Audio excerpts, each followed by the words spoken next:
السلام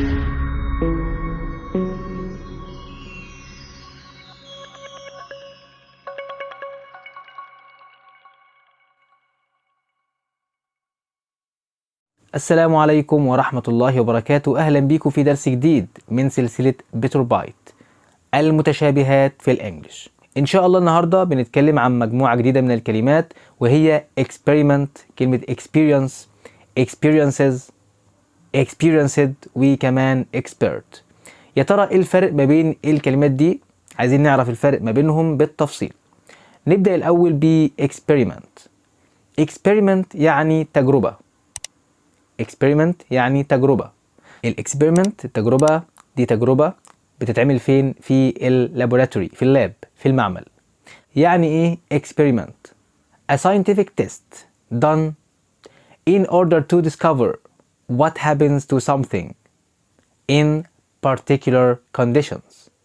دي scientific test done in order to discover what happens to something in particular conditions. يعني ده تيست، ده اختبار علمي بيتعمل لاكتشاف ما حدث لشيء تحت ظروف خاصة أو في ظروف خاصة.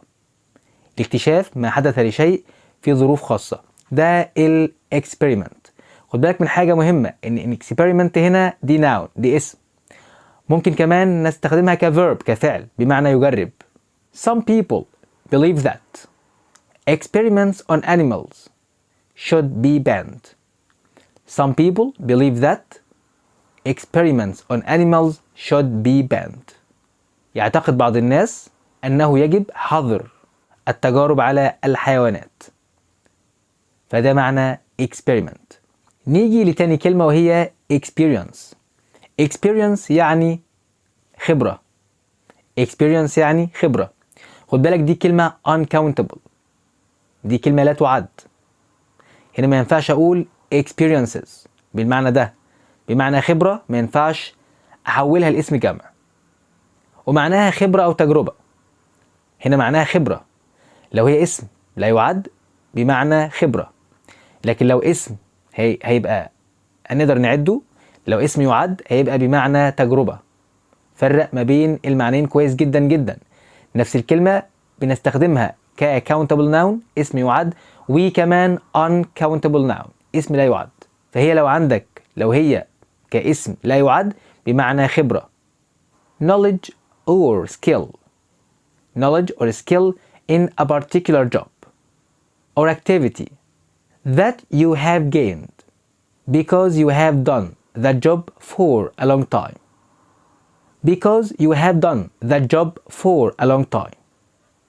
يبقى knowledge or skill in a particular job or activity that you have gained because you have done that job for a long time. هي معرفة أو مهارة في وظيفة معينة أو نشاط معين أنت اكتسبتها بسبب عملك في الوظيفة دي لفترة طويلة. فدي خبرة تم اكتسابها بسبب شغلك في مكان معين، في مجال معين، في وظيفة معينة لفترة طويلة. I have a lot of experience fixing cars. I have a lot of experience fixing cars. لدي خبرة كبيرة في إصلاح السيارات. نيجي بعد كده الاكسبيرينس بمعنى تجربة، وهنا النون ده countable noun. countable noun اسم معدود نقدر نعده. تقدر تقول experiences يعني تجارب حياتية. something that you do or happens to you, especially something important that affects you. something that you do شيء انت بتفعله، شيء بتعمله، او something happens to you او حاجة حصلت لك او شيء حصل لك. especially something important خاصة شيء مهم that affects you أثر فيك. ده معنى experience. ده معنى experience. I have had great experiences while traveling around the world. I have had great experiences while traveling around the world. لقد مررت بتجارب رائعة أثناء سفري حول العالم. فexperience هنا ده noun countable noun اسم معدود بمعنى تجربة في الحياة. خد بالك كمان ان كلمة experience ممكن نستخدمها كverb كفعل، ممكن كمان نستخدم experience كverb كفعل بمعنى يجرب. نيجي بعد كده ل experienced. experienced يعني خبير أو ذو خبرة، دي adjective، دي صفة، دي عبارة عن صفة. having skill or knowledge.